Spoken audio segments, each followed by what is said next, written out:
महानगरपालिकेच्या निवडणुकीत तांत्रिक बिघाड झालेल्या मशीनबाबत मंत्री भरत गोगावले यांनी केलं भाष्य। तांत्रिक अडचण निर्माण झाल्याची व्यक्त केली खंत। मतदारांना मतदान करण्याचा वेळ वाढवून मिळण्याची मंत्री गोगावले यांची मागणी।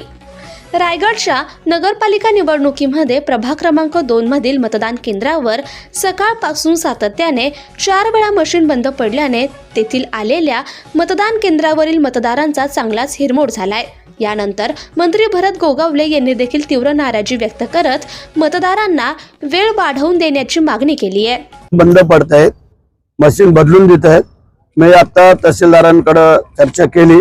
तहसीलदारांनी मान्य केलं की बोलले काही मशीनी बंद पडल्यानंतर आम्ही त्यांना लगेच रिप्लेसमेंट करतोय, परंतु ठीक आहे, थोडंफार अडचण झालेली आहे। कारण मग लोक येतात, लाईनीला राहत आहेत आणि मशीन बंद पडली, काही लोक परत पण जात आहेत, त्यामुळे काही ठिकाणी अडचण आहे। तर आमची मागणी आहे त्याच्यावरती जेवढा वेळ मशीन बंद पडेल तेवढा वेळ पुढे वाढवून द्यावा, म्हणजे 6च्या नंतर जरी आम्हाला जर मतदार असले तर त्यांनी ते वाढवून द्यावं, ही माझी त्यांना विनंती।